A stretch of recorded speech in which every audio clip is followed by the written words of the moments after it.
Jadi kat situ bila saya buat watak tu, babak itu Idham suka. Terus jadi memorable kan. Terus dia kata, "Meng, besok kau turun." Terus saya jadi tak pasal-pasal terus ada dalam cerita tu. Terus ada watak. Ada watak. Jadi tak sempat fikir nama. Dia kata, pakai je nama komeng tu. Jadi saya pakai je lah pada kita sebab saya tak pernah fikir untuk jadi pelakon sebenarnya. Saya memang berminat dengan stunt. Saya tak pernah terfikir untuk jadi pelakon. Jadi bila kita buat, orang kata benda tu diangkat dan saya tak sempat tukar nama, dan apa yang berlaku pada saya sebenarnya pada 5 tahun awal saya berlakon, percaya atau tidak, pihak media tak tulis nama komeng. Tak ada bang. Tak ada. Dia tak tahu ke nama tu? Bukan, pada zaman itu.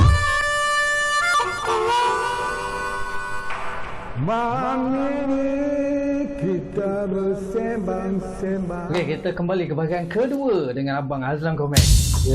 Jauh ni kita berantau ni, ke luar negeri. Okey bang, saya nak tanya, macam tadi abang cakap pasal abang bermula pada Pendeka kan? Okey. Itu pun sebenarnya pada guru abang kan? Dia jadi Betul. pelakon dekat Pendeka kalau tak Betul. salah. Siapa Betul. bang? Okey, guru silat saya yang pertama, okey, Cikgu Hairi Abdul Rahman. Hairi Abdul Rahman. Okey, Hairi Abdul Rahman ni dia satu batch dengan Ruzaidi Abdul Rahman. Oh, Wadi. Wadidi. Dia orang bukan adik-beradik, kebetulan nama bapak sama. Ya. Abdul Rahman. Dulu orang ingat dia beradik. Ah. Jadi guru saya ni dia mengajar silat gayung di ITM Shah Alam masa tu. Jadi dia ni yang orang pertama yang menjebakkan saya secara serius dalam stunt. Okey, saya berlakon pertama drama dengan Fazanawi. Tapi untuk action ni dengan Cikgu Hairi. So Cikgu Hairi ni dia berlakon di Sayong masa tu. Perak, Sayong dekat Kuala Kangsar. Dia berlakon drama Pendeka lah. Banyaklah episod dia berlakon. Dia pun antara orang yang dikenali pada waktu tu. Jadi dia yang offer pada kami dekat ATM ni. Dia kata, okey, siapa nak cari duit lebih, boleh buat stunt. Oh, sebab dia mengajar kat UiTM. ITM. Jadi satu hari zaman tu dapat 100. Banyak ke bang? Besar lah tu kan. 90 lebih kan? Masa tu 94. 94. Jadi kita as a student memang memerlukan lah kan. Yalah, keluarga kita pun bukan keluarga senang kan. Jadi saya memang ikut seminggu saya pergi. Tulis surat tunjuk sebab dia tak datang kuliah. Saya 100. Sehari 100. Balik memang berkepak lah kita dekat ATM tu kan. Lalu dia orang makan tak nampak tu. Apa dia orang makan ni? Session 2 lah. Kan. Kedai makan lah. Kan. Jadi dia offer. So saya pergi. Kat situlah bermulanya saya punya peranan sebagai stuntman. Jadi masa tu seronok lah. Jadi kita buat sampai produser dan pengarah pun suka. Daripada tak dapat apa-apa watak, dapat watak. Dalam drama Pendeka dulu, kita cerita sikit nostalgia dia. Boleh. Dalam zaman Pendeka dulu, kalau awak ni belum ada rank, berlakon tak ada samping. Tak ada samping. Itu yang jadi pegang tombak lah, pakai bengkung merah lah kan, pegang ikat kepala bodoh, tak ada tajak tau. Ada rank lah tu. Tak ada rank tu. Itu kira macam alah budak-budak BNU lah kan. Tapi bila awak ada samping, ada tanjak, tu dia dah macam aku naik ada pangkat. naik pangkat. Daripada junior artis kita jadi senior artis. Macam tu lah. Dah ada dialog lah. Dah ada dialog, ada harga lagi. Naik sikit harga kan. Zaman tu sebelum gawat memang cantik lah, ekonomi cantik kan. 97 tu kita mula gawat. Kat situ yang mula kejatuhan lah. Segala cerita Pendeka dan apa semua, sehinggalah sekarang kita tak dapat lagi nak buat balik macam drama dulu. Pendeka. Banyak sebab dia. Bukan sebab saja bang. Bukan. Apa yang mungkin orang kat luar sana tak tahu, untuk menghasilkan drama Pendeka ataupun drama epik, kita perlukan modal yang besar. Betul. Okey, kerana kostum, propping, set kan. Jadi benda-benda ni yang orang rasa macam takkanlah tak boleh buat. Bukan tak boleh. Tapi sangat mahal kan. Untuk yang macam ini tolaklah Mak Kilau dan cerita-cerita yang ada yang mampu, sebab dia orang punya bajet yang besar. Yang kecil yang saya dapat buat dalam satu telemovie, di YouTube ada main Telingkah. Telingkah Telingkah tu antara projek epik yang kita buat dalam skala yang kecil. Kan. Tapi nak disambung selepas itu adalah lagi isu-isu kerana pertukaran government, jadi segala kekangan-kekangan syarat dan sebagainya. Jadi akhirnya terkubur juga lagi projek tu. Dia sepatutnya bersambung lah. Dia punya siri Sebenarnya daripada telemovie tu nak dijadikan pemangkin untuk terbitkan balik drama-drama Merdeka. Sebenarnya masa tu saya telah di offer juga untuk menjadi salah seorang koordinator untuk cerita. Dan memang cantik sebenarnya projek tu. Sebab kita nak buat drama-drama epik yang berkonsepkan ada horror, ada action, ada romantik. Maksudnya ada drama cinta tapi epik. Macam Seri Mersing, kan? Macam cerita-cerita dulu, kan? Ada cerita hantu tapi zaman epik. Macam dulu kan kita ada apa Pontianak Gua Musang, kan kita ada contoh macam tu. Tapi yalah, mungkin doa-doa kalau usaha tu dapat kita buat semula lah. Yalah, betul. Sebab kita baru nak langkah juga masa tu pun Covid. Jadi yalah. semuanya terbekalai lagi. Yalah, betul. Tapi kalau dapat buat best bang, kita dah memang kekurangan dah. Ya betul. So abang masa silat sebelum UiTM lagi ke masa dekat UiTM tu baru? ITM. Masa kat ITM.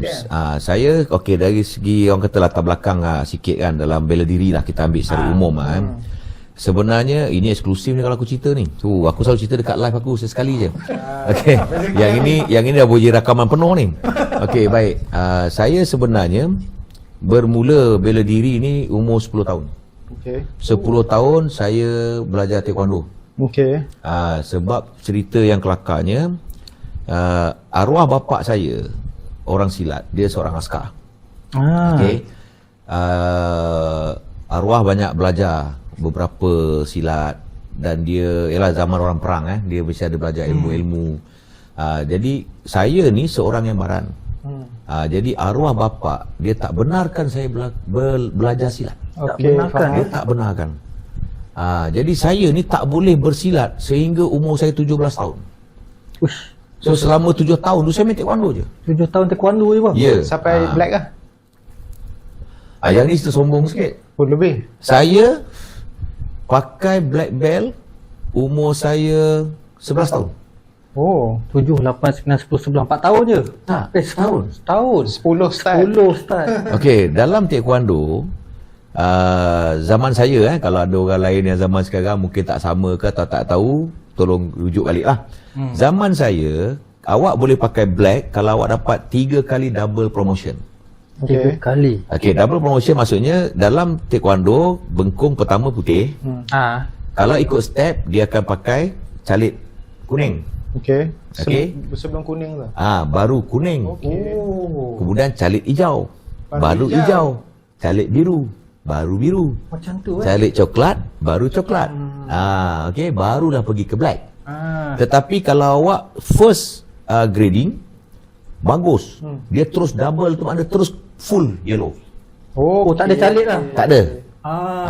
Second pergi green, full green. Dia lompat tu. Okey. Pergi ke biru, full blue, terus black. Brown semua skip. Skip. Tak ada dah brown? Tak ada. Okey. Terus black. Jadi saya umur 12 tahun saya dah second dan. Masa tu saya tak tahu yang saya berbakat di dalam bela diri. Saya seorang yang penakut sebenarnya. Okey. Saya takut. Saya masuk taekwondo dulu pun arwah bapak bagi sebab saya bergaduh kat sekolah. Saya kena pukul. Okey. 6 orang bantai, tidur parit bos. Dah jam berapa? Dah jam 4. Dah jam 4 ni. Dah jam 4 dah macam filem. Dah macam filem. Gaduh sarawek. Sebab saya masa kecil cute. Jadi orang perempuan suka saya. Orang lelaki cemburu. Saya kena pukul. Nak balik sekolah nak naik truk askar tu kena tarik bos. Kena tarik, kena balasah kat situ, tidur parit aku. Jadi matilah pula. Iklan. Santai ya. Jadi arwah bapak fikir kau kena belajar ni benda-benda untuk mempertahankan diri. Jadi dia bagi saya masuk Taekwondo. Dia paksa saya masuk. Tu paksa. Tapi Dia silat dia tak bagi juga. tak bagi. Saya pun tak kenal silat lagi masa tu. Jadi bila saya first pula orang kata ini Allah tunjukkan pada saya lah. Sebenarnya saya cakap betul. Ini yang saya nak bagi tahu ni bukan pasal saya ni terror ke bukan. Saya nak bagi tahu Allah dah bagi tahu bekerja dengan bakat. Demi Allah saya tak tahu bakat saya di situ. Saya tak suka sebenarnya fighting ni. Maknanya sukan berlawan ni saya tak suka. Saya sukan yang paling saya minat bola baling. Bola baling. Kedua baru bola sepak, baru olahraga kan. Semua sukan tu saya main. Okey, jadi bila saya belajar taekwondo, kebetulan rezeki saya lah yang bila saya kaji balik bahawa saya faham, oh mungkin bakat saya di sini. Bukan saya handal bakat saya di sini. Jadi saya masa pakai kuning tu, seminggu pakai kuning, saya dah pergi tournament Open Sabah. Open Sabah. Maksud saya di Sabah. Arwah pak saya bertugas di Labuan masa tu. Okey. Jadi saya first time masuk, saya dapat nombor 3. First time tu. Bang, saya nak tanya, kalau pakai kuning, kita masuk tournament, kita akan lawan sama rank lah? Tak ada. Dia ikut weight. Ikut weight. Lawan lah black lah. Black lah. Okey. Dapat nombor 3. Nombor 3. Nak pergi ambil hadiah menangis. Takut lawan. Sebab saya tak tahu. Dah menang ni. Saya tak tahu macam ni. Taekwondo, dia rupanya taekwondo punya sistem, dia lawan hari tu habis. Okey. Maknanya kalau untuk kelas A, kelas A lawan hari tu habis daripada pagi sampai ke malam tu. Daripada pusingan awal, suku akhir, separuh akhir, final. Macam silat, hari ni pusingan awal semua. Besok baru suku akhir. Tapi taekwondo tak, dia hari tu main, hari tu habis. Okey. Jadi rupanya saya dah menang untuk tempat ketiga. Malam tu nak pergi ambil hadiah. Saya tak nak pergi. Sebab abang ingat kena lawan lagi. Boleh tanya mak saya ni cerita kelakar ni kan. Memang eksklusif ni untuk rasa manja je aku cerita ni. Berhasil banyak lah. Untuk TV pun aku tak nak cerita ni. Betapa manjanya kita. Kan. Jadi mak saya nak basuh baju ni. Saya tak buka baju tu. Tak buka daripada petang, tak buka, nangis-nangis kat rumah sampai jiran saya datang pujuk apa semua baru pergi nak ambil hadiah je. Kan. Jadi itu sejarah pertama kan. Saya cakap aku takut ni lawan. Tapi bila saya dah masuk ke sekolah menengah setelah bapa saya pencen balik ke Semenanjung, menetap di Johor. Masa itulah saya pun masih tak sedar. Tapi bila saya kaji semula, betul lah, saya pergi tournament taekwondo, saya tak pernah training. Dan saya tak pernah kalah. Memang bakat semula jadilah kat situ kan. Kan saya pergi tournament, orang lain sampai sana berlari lah, bersenam, saya tak, dengan seluar jeans dengan t-shirt sakut. Lepas tu masuk ring. Dan pengakuan pasal YouTube kan, dia tak ada hal bebas kan. Saya sakut daripada umur 10 tahun. Kan, jadi saya pergi kat Sujung Dewan. Bapak tak tahu? Bapak tak tahulah. Tahu memang kena rebat aku. Kan. Makan pandai simpan. Kan. Sebab saya sakut pun rebat okok pak saya. Selamat bang. Kan. Jadi saya tak training, saya tak apa pun. Saya nak lawan, baru salin baju, masuk saya lawan. Teruslah kan. Dan saya lawan, saya menang. Pada saya macam tak mencabar. Pada saya tournament tu simple. Bukan merendahkan taekwondo sebab mungkin saya tahu benda-benda tu. So saya rasa macam tak susah lah. Sehinggalah bila saya masuk ke ITM. Ni baru balik pada cerita kita tadi tu kan. Apabila saya masuk ke ITM, ada co-curriculum. Dia ada disebut subjek core. Jadi subjek core ni saya nak masuk apa yang ada PBSM. Saya kata aku masuk PBSM macam tak kena ni kan. Kemudian dia ada bahagian agama, lagi jahanam lah kan. Kita ni memang budak baik kan. Jadi yang ada lain silat. Silat yang ada pun cuma 2 masa tu. Gayung Fatani dengan Gayung Malaysia. Silat cekap belum masuk waktu tu. Kemudian baru masuk. Jadi saya ni sebenarnya terfikir bila masuk dekat ITM ni, kadang-kadang naklah join teater. Ada terasa lah macam nak join teater. Jadi saya kata, kalau aku tak belajar silat, nanti aku nak berlakon Tuah Jebat macam mana? Masa tu kan teater banyak pasal Tuah Jebat lah, top kan, zaman-zaman saya lah kan. Jadi saya kata, mesti nak belajar silat. Jadi saya suka bunga. Saya suka bunga Fatani. Silat Fatani tu bunga dia cantik, lembut apa semua. Jadi saya pergi beratur lah nak daftar kan. Sampai lagi 3 orang penuh. Dah. Penuh Oh, saya kata, aduh, yang kosong lagi gayung Malaysia. Oh. Kita pun masuk lah, adalah hati tak apalah, janji silat lah. Saya pun masuk. Saya masuk, ni yang dikatakan kalau Allah gariskan kita kan. Jadi bila saya masuk dalam tu, dalam masa 2 bulan macam tu, saya dipilih untuk pergi tournament. 2 bulan? Lepas training 2 bulan. Okay. Lepas belajar masih berkong hitam lagi. Dalam gayung dia berkong hitam starting, hitam kosong kan. Jadi saya terus pergi tournament. Bila pergi tournament tu saya macam suka pula. Sebab permainan silat ni dia lebih tricky daripada taekwondo. Sebab bukan apa macam taekwondo, dia pukulan dia pada waktu itu tidak 100%. Dia lebih pada tapping. Dia tapping tapping. Dia lawan speed. Dia kira point kan. Jadi tak ada sakit, taklah takut sangat sebenarnya. Silat. Bila silat dia full contact. Jadi rasa macam yang ini yang ini ada. Dan dalam masa yang sama sebenarnya saya terfikir begini, ini untuk orang-orang silat juga, adik-adik ke kan. Kita belajar di gelanggang. Okey, cikgu ajar menumbuk, cikgu ajar menendang. Benar ke tidak tumbukan awak, tendangan awak? Macam nak tahu. Takkan nak bagi kawan, okey kau tahan je, aku nak tumbuk ni. Tak tahu ada macam ke tak ke? Aku nak tumbuk power ni. Biasa cikgu ajar, dia tumbuk orang boleh pengsan ni. Takkan kita nak panggil member tumbuk, member pengsan tak pengsan? Yelah. Jadi kat mana nak try? Tournament lah. Jadi saya fikir, aku masuk tournament. Jadi kat tournament ni kalau kau tendang orang tu jatuh, betul lah cikgu ajar. Kan? Tu kalau tendang tak jatuh, balik pun tanya cikgu. Saya tendang kayu budak tu senyum kan. Kan? Maknanya cikgu salah ajar ke atau saya salah buat?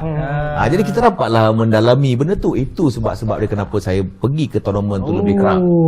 Kerap Itu saya jadi minat. Saya jadi minat macam mana nak develop teknik, macam mana nak membetulkan cara tumbukan, cara tendangan. Sebab apa? Saya mula banyak mengkaji. Kat situ saya mula banyak mengkaji tentang martial art. Sebab apa? Saya baca secara ringkas ini benda-benda rahsia tapi kita bagi. Untuk rasa semaja dia kita bagi. Okey. Kita menumbuk ni, kita tahu bahawa kita akan menggunakan kederat. Besarnya penumbuk. Okey, kecil je. Okey, kita akan menggunakan kederat. Okey. Berapa lama kita boleh bertahan kederat kita tu? Fitness tu. Bila tournament kita kan round pertama, round kedua, round ketiga. Okey, kita punya fitness tak sehebat orang tinju. Tinju dia mesti sampai 12 round. Yelah. Satu round 5 minit lagi gila. Kita 3 minit je pun. Itu pun 4 serangan berhenti. Tinju tak lah. Dia limit max 4 serangan. Okey. 4 serangan straight kena stop. Kan. Jadi orang kata apa? Saya mencari kaedah yang mana bila kita menumbuk kesannya 100%, tetapi tenaga yang kita gunakan hanya 10 ke 20% je. Tak banyak Tak banyak. Jadi kat situlah saya mula jadi orang gila. Nak tahu teknik yang Saya mula gila berlatih. Saya gila berlatih sampai saya tak sedar. Saya berlatih dulu 20 jam sehari. 20 jam sehari? Ya, saya tak sedar. Saya sedar apabila budak-budak daripada UM datang interview. Saya pun cerita dengan orang, saya training gini-gini, seorang budak tu kira. Lepas tu dia kata, bang, awak training 20 jam sehari Oh ya ke? Sebab saya fikir-fikir balik, yelah, aku mula 8 pagi, aku habis 4 pagi. Masya Allah. 4 pagi. Saya akan berhenti waktu makan dan solat saja. Kalau tidak saya akan buat. Apa saja tumbukan saya akan buat sampai betul. Itu yang tahu betul tak betul apa saya buat. Tournament lah hasilnya.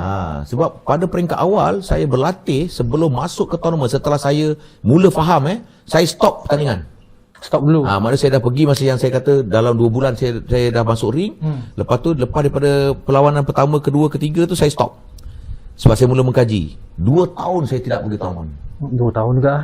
Selama 2 tahun itulah saya memperkemaskan asas saya. Baru saya pergi balik tournament. Allahu Rabbi. Kenapa? Saya tak sampai 1 round. Habis. KO. Orang tu. Saya tu takut. Alamak, kuat sangat ni. Saya kaji lagi untuk mengimbangi. Sebab saya tidak berniat memusnahkan orang. Takut terlebih kan. Saya bimbang kita bertanding janganlah sampai kita nak memusnahkan orang. Ini bukannya kita nak bunuh orang kan. Bukannya peperangan. Bukan, kita bersukan. Jadi sekurang-kurangnya kita dapat memberi rasa dan kita merasa Maksud kita merasa tu bukan kena pukul, jangan bagi kena pukul sakit. Jadi kurang-kurangnya makna kita dapat tahu, oh kalau begini impact dia akan jadi begini, kalau begini impact dia jadi begini.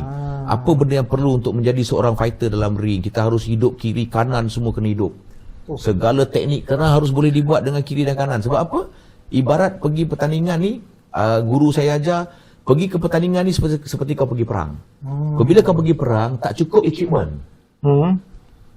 Kau kalah perang. Faham. Kan awak bawa M16 lah, bawa segala-gala pistol. Pihak musuh ada barang tu dah ada tank. Tank. Kan dia ada helikopter. Kita kalah. Jadi kita kena ada semua barang tu baru boleh lawan. Barulah kita rasa perlawanan itu seimbang. Itu yang saya jadi gila training tu. Macam Bruce Lee lah bang. Bruce Lee terror lagi lah. Gila training kan. Saya jadi gila training dan saya diajar oleh guru-guru saya. Kalau nak menang pertandingan, menang latihan. Betul. Menang latihan. Biar penat masa latihan. Ya. Kan? Abang masa training tu, ada sparring ke ataupun seorang? Tidak, saya seorang-seorang. Macam mana abang bayangkan ke apa? Bayangkan, fikir, kaji. Saya sampai tak boleh tidur sebab kita baring nak tidur, kepala fikir. Kalau lawan kita masuk macam ni, kita buang macam ni, masuk balik macam ni. Boleh buat tak? Bangun. Saya bangun. Bayang, masuk. Aku off balance ni. Macam mana dapatkan balance ni? Itu tak tidur tu. Okey. Itu yang bangun lagi, buat tak sedar-sedar dah. Sampai kawan kat dalam bilik tu, Meng, tidur lah Meng. Sorry. Nasib baik tak isim bang. Tak. Sebab saya tak belajar yang bukan-bukan. Abang belajar fizikal kan. Sebab dari sudut itu juga penting pada orang-orang yang belajar, kerana yang mengajar juga saya minta maaf banyak. Macam ni, kebanyakan orang silat kita bila bercakap tentang silat, dia akan selitkan ilmu batin. Dia akan bercerita tentang ilmu batin. Betul. Sebenarnya pada saya, ini guru tua gajah awak kena tahu level murid awak. Murid awak yang layak untuk bercakap tentang ilmu ini, baru awak ceritakan. Bukan semua. Dapatkan salah orang. Ya, itu yang jadi shot tu. Sedangkan daripada kajian saya sendiri, teknik fizikal dalam silat itu sendiri dah cukup membunuh. Betul. Dah bahaya tapi. Dah bahaya dah. Jadi tak perlulah. Tak perlu sampai ke tahap itu kepada yang tidak berkemampuan. Maksudnya untuk capai ke tahap itu ada cerita dia nanti.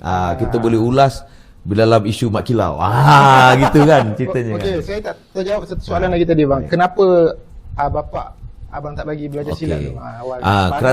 Kerana itulah tadi. Dia bimbang bila belajar silat ikut zaman, dia akan belajar kebatinan. Dia bimbang kalau saya belajar kebatinan, dia akan berlawan dengan baran itu, saya boleh jadi shot. Jadi masa dia tahu saya belajar silat, dia halau saya dari rumah. Dia silat apa? Arwah pak saya ada banyak, dia belajar kuntau, dia belajar silat rimau, dia belajar banyaklah saya. Macam galak. Okey. Jadi dia ada belajar 6 silat yang saya ingat. Cuma saya tak ingat semua nama. Satu pun dia tak tolong kat abang. Tak. Satu pun abang? Tak. Lepas tu dia halau bang? Bila dia tahu saya belajar silat, dia halau saya dari rumah. Dia campak kabel saya kat luar. Masa dah besar ni belajar silat ni. Umur saya 18 tahun. Jadi saya angkat kain baju tu, mak saya bagi saya duit dalam RM15 macam tu. RM15? Masa tu tambang daripada Batu Pahat ke KL baru RM12 lebih. Daripada KL ke ITM lebih kurang RM1.80. Murah. Jadi saya pergi masa tu dalam keadaan orang cuti. Cuti Sam. Kosong lah. Jadi saya tidur di bus stop.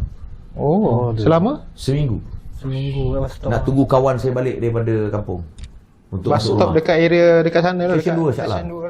Saya pernah ditangkap polis dah tidur kat bus stop. Pernah bang?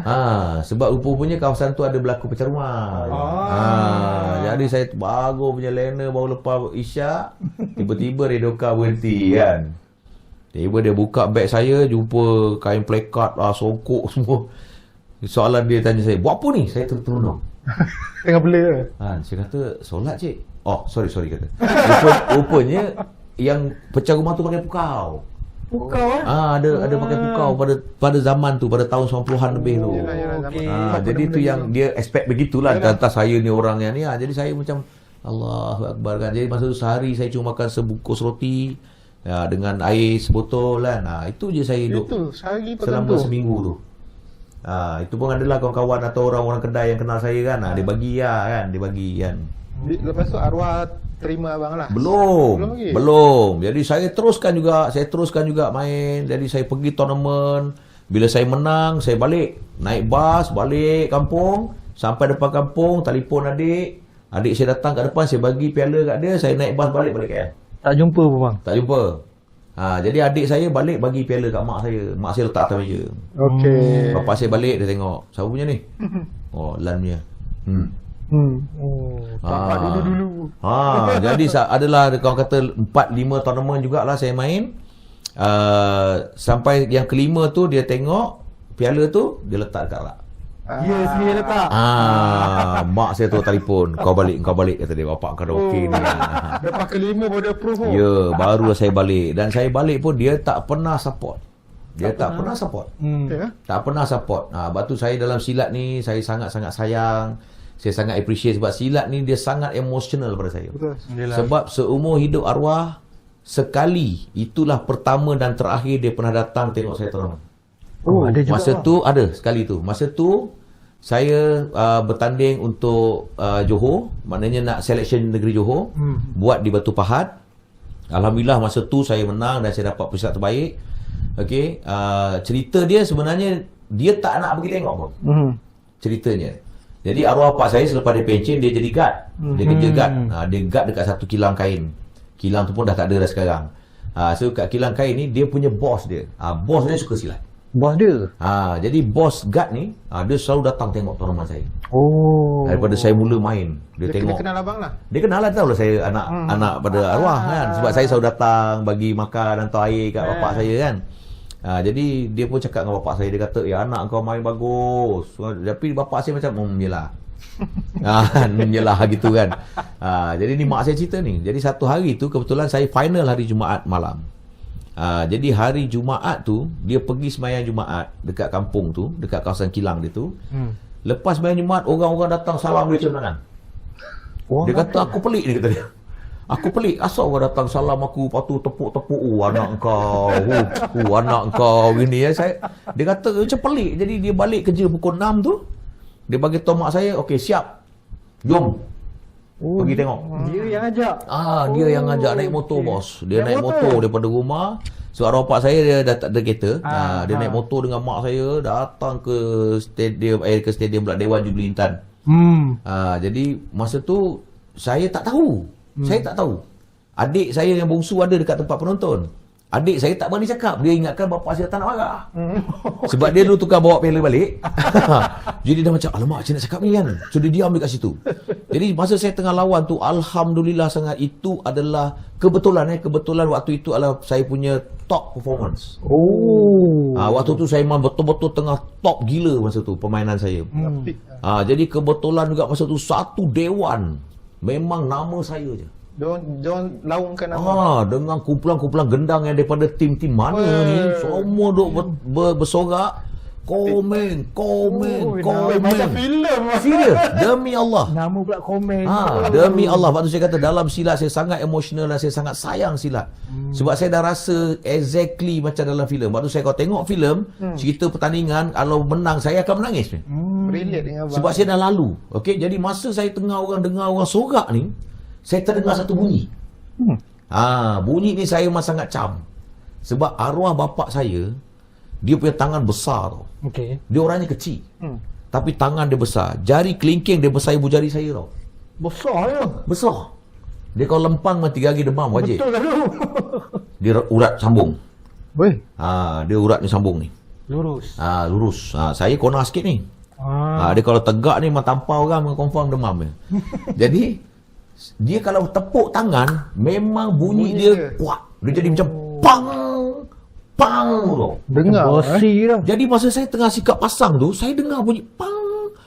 Saya kata, kuat benar tepukan yang ni. Saya toleh. Saya nampak dekat pintu tengah macam ni lah. Saya terus zoom. Semangat. Memang habis kau ni. Saya titik bos. Memang saya alhamdulillah kan. Dan terima kasih juga pada lawan saya pun, saya hormat dia. Dia juara bertahan sebelum saya. Juara bertahan. Dia 3 tahun berturut-turut juara Johor dan dia adalah warden penjara Simpang Renggam. Okey. Jadi saya alhamdulillah lah waktu itu saya dapat lah. Saya balik. Saya sebelum tu saya bertanding di luar. Itu pertama kali saya balik bertanding untuk negeri saya. Sebab saya belajar di Selangor je, saya main untuk Selangor, saya pernah saya pernah dibayar untuk main Pahang, main Melaka, main Perak. Tapi ini pertama kali saya balik bermain untuk negeri saya, untuk daerah saya. Jadi memang emotional time tu. Jadi alhamdulillah saya menang bersih 5-0. Jadi selepas saya menang tu pula, orang kata saya punya rasa, orang kata seronok tu, saya tak sedar, saya habis dia bagi keputusan. Saya keluar, saya salam bapak saya. Saya lari kat parking. Saya buka baju ni, saya menjerit. Saya buka baju, saya jerit. Betul dramatik. Dan yang saya tak sangka, rupanya 200 orang kejar saya dekat situ. 200 orang kejar? Kejar. Dia orang angkat saya julang macam filem. Macam Karate Kid. Serius. Memang dia julang saya. Saya macam, ya Allah kan. Inilah rasanya. Sebab tu saya tak boleh sampai sekarang. Kalau saya tengok filem-filem yang ada kemenangan je tu, memang saya akan menangis. Berjurai ya. Saya akan berjurai. Sebab saya kebetulan masa saya berlatih dulu pun, saya pun nak pesan pada adik-adik yang bersilat, yang bertanding, kita berlatih tu kadang-kadang memang banyak air mata. Banyak air mata. Kita kalah, mungkin kita penat, kita sakit, kita mungkin cedera, tak dapat nak pergi pertandingan. Banyak dah air mata sedih yang keluar. Dan saya pernah melalui semua fasa tu. Saya pernah dikalahkan dengan paper. Maksudnya orang politikkan pertandingan. Saya menang tapi saya dikalahkan. Tapi hakikatnya kita kena mengaku kita kalah lah. Tapi satu ketika saya mengambil keputusan untuk diri saya. Saya kata daripada saat ini, aku tidak akan lagi menangis kerana sedih. Aku hanya akan menangis apabila aku berjaya. Jadi lepas daripada tu lah, saya dah macam tak erti sedih, erti sakit. Saya tak erti. Saya lanyak diri saya dan saya takkan kalah. Saya takkan nangis kalau kerana saya kalah dan sebagainya. Tak kira apa alasan sekalipun. Demam saya masuk ring. Saya pernah bertanding, sakit perut ni. Saya kena cari bilik. Salah makan. Saya masuk. Menang. Bayangkan, alhamdulillah lah. Bayangkan, panggilan terakhir dekat Dewan tu, saya dalam toilet lagi. Ya ke? Kronik tu lah. Dah pakai body protector ni. Buka je bogat tu dengan seluar pun berak ni. Panggilan terakhir untuk pesilat dari sudut merah. Kena kabut lah tu. Member kat depan pintu ni. Mari cepat meng. Okey, kacak ada 2 second je. Saya cuci pakai. Masuk. Tak habis satu round saya kerja kan. Tak habis, pasal tak tahan. Saya buka boom. Jamban balik. KO, saya menang. Saya tu buka berlari ni, sambil berlari buka baju, buka body protector, buka bengkung tu, terus toilet. Sebab tak berjurai dalam tu. Nasib baik. Jadi tu saya kata, saya silat ni memang sangat emosi lah untuk saya kan. Minta maaf lah kan. Sebab saya melalui semua benda tu. Saya demam kan, waktu saya demam teruk kan. Demam urat ni sebab kita overtraining kan masa tu. Demam urat lagi lah. Demam urat. Tapi saya terpaksa juga masuk ring. Jadi kat situlah saya belajar. Saya belajar macam mana bermain dalam keadaan awak tak sihat. Defensif ke? Attacking ke? Counter ke? Ini. Abang apa? Saya tengok lawan saya. Kalau abang sakit tu apa abang pilih yang mana? Saya tengok lawan saya. Tengok lawan. Saya tengok lawan. Contoh. Ini yang saya kata, kalau untuk silat, kebanyakan juga jurulatih silat tidak mengajar perkara ni. Dia tak mengajar awak macam mana menyusun strategi. Dia antara strategi, taktik dan teknik. Banyak jurulatih silat, olahraga especially, hanya mengajar teknik. Teknik. Dia tak ajar taktik. Ya lah, betul. Dia tak ajar strategi. Macam mana nak menang apa semua nak tengok. Saya punya perangai, perkara pertama saya akan buat bila saya sampai dekat tempat pertandingan, setelah cabutan undi, saya akan termenung di carta tu lebih setengah jam. Membayangkan. Saya akan tengok, okey, saya mula-mula jumpa siapa. Kalau saya menang, saya akan jumpa siapa. Kemudian saya akan jumpa siapa. Ini kumpulan A. Okey, kumpulan B siapa ada. Saya akan kaji semua orang ni. Dan baru saya bermain.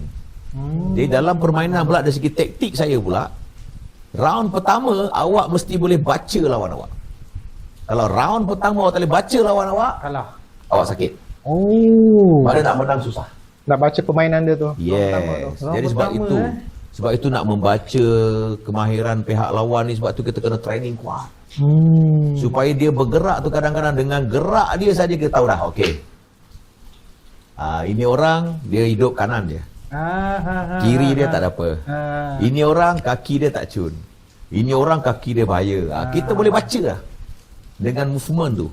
Okay, Ada saya tengok satu abang punya perlawanan tu, abang angkat orang tu jatuh terus KO dia. Yang tu dia punya urat leher lari tu. Oi. Lari. Itu saya lawan di Panamaran. Dan budak tu yang ini cerita kelakar. Saya semua cerita kelakar je sebenarnya. Tak ada cerita yang best pun. Saya cerita kelakar je. Kelakar lah kan. Budak tu sebenarnya Hujan lebat pula tiba kan. masuk taklah audio. Kata kita boleh tutup pintu tu. Boleh ni. Kita kena cut dulu. Kita dah ada ni. Okey baik boleh ya.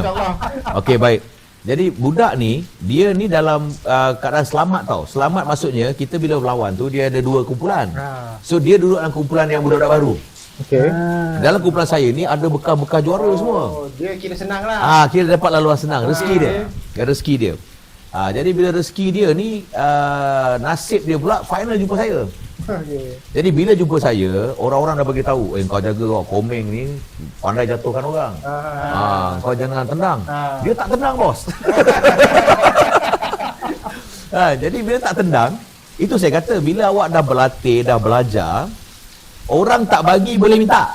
Boleh minta abang? Boleh. Kalau awak tengok balik, saya ambil tu.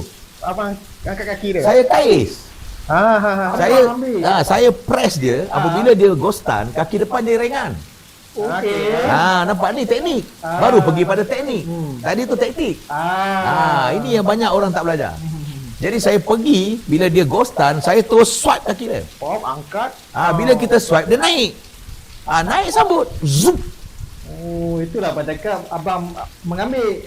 Lepas tu saya kata, kau bagi pun jatuh, tak bagi pun jatuh.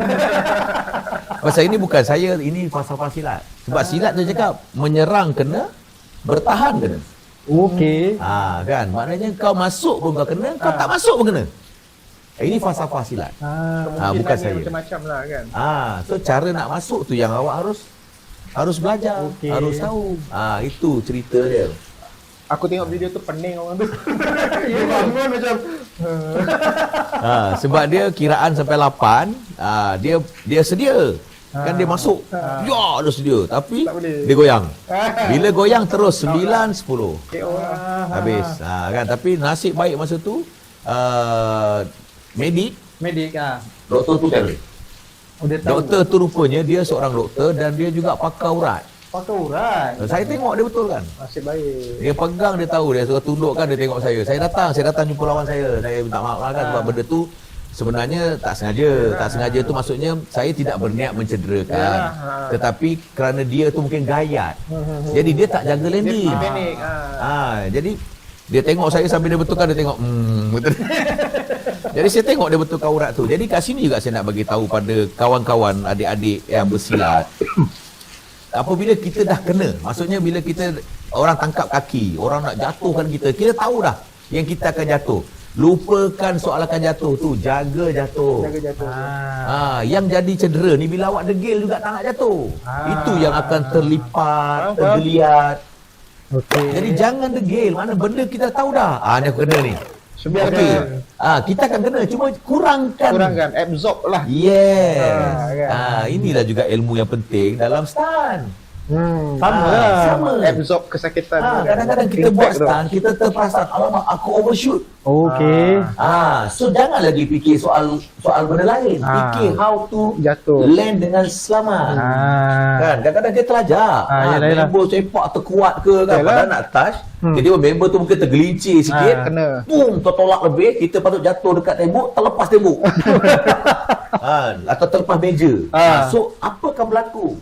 Kalau kita cuba juga untuk land di meja, itu yang akan berlaku kecederaan. Memang takkan atas meja punya Memang takkan, kita dah sedar ni, kuat ni kan. Pada jarak kita dengan meja 2 kaki je, kau tendang ni macam 4 kaki ni.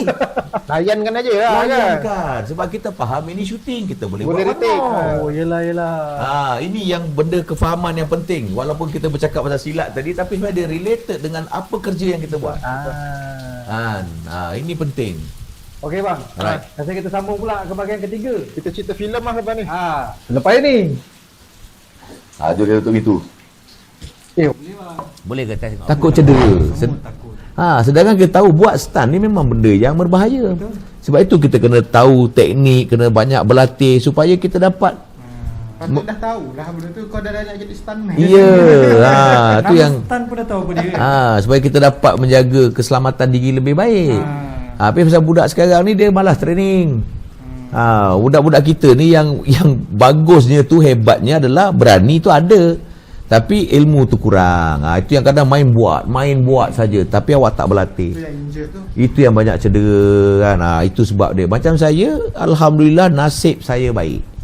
Nasib saya baik maksudnya sebelum saya menjadi stuntman, saya seorang yang gila berlatih. Jadi dari segi kondisi badan saya secara tidak langsung sudah bersedia.